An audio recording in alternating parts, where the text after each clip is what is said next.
కాంట్రాక్టర్లకు దోచిపెట్టేందుకే కేంద్రం కొత్తగా వీబీజీ రామ్జీ చట్టాన్ని తీసుకువచ్చిందని ఏపీసీసీ అధ్యక్షురాలు వైఎస్ షర్మిల విమర్శించారు.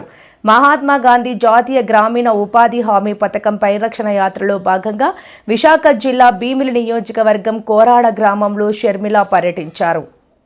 ఆలోచన చేసి పెట్టిన పథకమే ఈ ఉపాధి హామీ పథకం. అసలు ఈ పథకం ఎందుకు పెట్టారు అంటే గ్రామాలలో కూడా ఉపాధి కల్పించాలి, గ్రామాలలో కూడా గ్రామస్తులకు పని కల్పించాలి. ఎందుకంటే గ్రామాలలో పని లేకపోతే భార్యా బిడ్డల్ని వదిలేసి వెళ్ళిపోవడం జరుగుతుంది, పని కోసం వలసలు పోతున్నారు. దీన్ని అరికట్టాలి అన్న భావనతో కాంగ్రెస్ పార్టీ చేసిన గొప్ప ఆలోచనే ఈ ఉపాధి హామీ పని.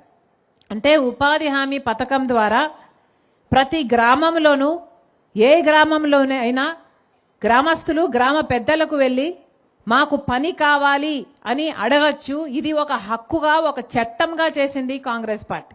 అలా వాళ్ళు పని అడగాలి అంటే అడగడానికి 100 రోజులు పని కల్పించాల్సిన అవసరం ప్రభుత్వానికి ఉంటుంది. పని అడిగిన 15 రోజుల్లోనే పని కల్పించాలి. పని చేసిన 15 రోజుల్లోనే పేమెంట్ కూడా ఇవ్వాలి. ఇది చట్టం. ఈ చట్టం చేసింది కాంగ్రెస్ పార్టీ. ఎందుకంటే గ్రామాలలో పని ఉంటే వలసలు తగ్గుతాయి, నిరుద్యోగం తగ్గుతుంది. ఇందాక అమ్మాయి చెప్పినట్టుగా గ్రామాలలో పని ఉంటే వాళ్ళ కొన్ని డబ్బులు వస్తే ఆ బిడ్డలను పోషించుకోగలరు, చదివించుకోగలరు. ఇవన్నీ జరగాలి అంటే గ్రామాలలో ప్రభుత్వమే పని కల్పించాల్సిన అవసరం ఉంది అనే ఉపాధి హామీ పథకాన్ని ప్రవేశపెట్టడం జరిగింది. ఉపాధి హామీ పని కేంద్రము మొత్తం దేశం మీద అమలు చేసిన తర్వాత కోట్ల మంది ప్రజలు ఉపాధి హామీ పనిలో పనిచేశారు. అసలు ఇంత పెద్ద పథకం అంటే కోట్ల మంది ప్రజలకు, జనాభాకు ఉపాధినిచ్చే పథకం ప్రపంచంలోనే ఇంకొకటి లేదు. అందుకే దేశ విదేశాల నుంచి కూడా మన దేశానికి వచ్చి యూనివర్సిటీల నుంచి ఈ ఉపాధి హామీ పని మీద రీసెర్చ్ పేపర్లు కూడా తయారు చేసుకొని వెళ్ళారు.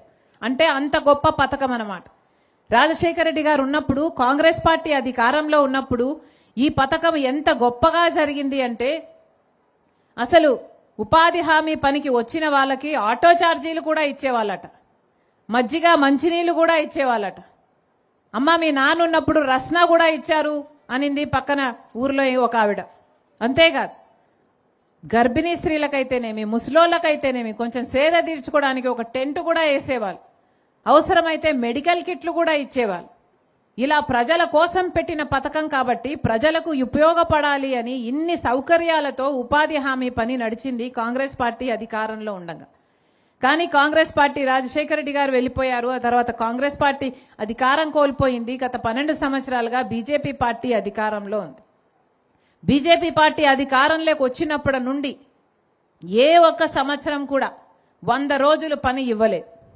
కాంగ్రెస్ పార్టీ ఉన్నప్పుడు ఎంత అద్భుతంగా నడిచిన పథకం, 100 రోజులు ప్రతి సంవత్సరము నడిచిన పథకం, పేదలకు ఆసరాగా నిలబడిన పథకం ఈ రోజు బీజేపీకి ఎలా తయారు చేశారు అంటే దానికి ఎన్ని రకాలుగా తూట్లు పెట్టాలో, ఎన్ని రకాలుగా దాన్ని నీరుగార్చాలో అన్ని రకాలుగా ఉపాధి హామీ పథకానికి తూట్లు పెట్టారు. ఆఖరికి ఈరోజు ఎలా తయారైంది అంటే చేయడానికి పని ఇవ్వరు. 100 రోజులు పని ఎక్కడా ఇవ్వరు. పని ఇచ్చినా కూడా, పని చేసినా కూడా 5 రోజులు పని చేస్తే 3 రోజులో 4 రోజులో పేమెంట్ పడుతుంది. అది కూడా పేమెంట్ కూడా ఏ 1 నెలలో 2 నెలలో 3 నెలలో పడుతుందో లేదో తెలియని పరిస్థితిలో తయారైంది. అంటే ఆఖరికి ఇది ఎలా తయారు చేశారు అంటే ఇక ఉపాధి హామీ పనికి పోవడం దండగా, ఉపాధి హామీ పనికి పోయినా ఆటో ఛార్జీలు పెట్టుకొని పోయినా కూడా ఎక్కువ గిట్టుబాటు కావడం లేదు. ఆఖరికి ఉపాధి హామీ పనికి పోవడం ఇక వేస్ట్ అన్న పరిస్థితికి తీసుకొచ్చారు. అమ్మా ఇందాక మైక్లో చెప్పకపోయావా? చెప్పాలమ్మా, మైక్లో చెప్పాలి. మైక్లో చెప్పకపోతే ఏమవుతుంది అంటే లోకానికి మీ సమస్యలు తెలియవు. లోకానికి మీ సమస్యలు తెలియకపోతే అవి పరిష్కారం కూడా కావు. అందుకే మాట్లాడాల్సిన అవసరం ఉంది. అమ్మ మైక్ కావాలా?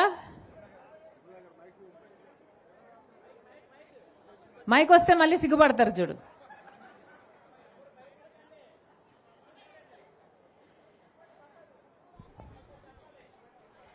అలా అలా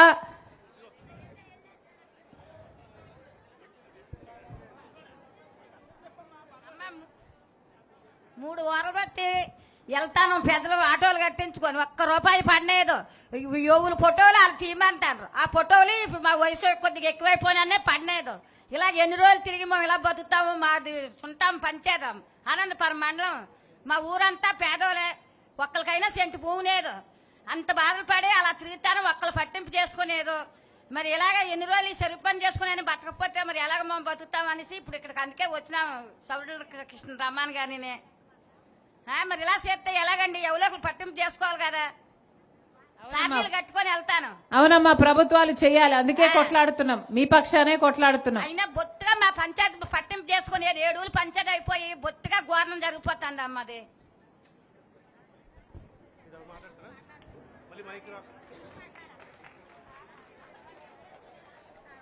అది విషయం.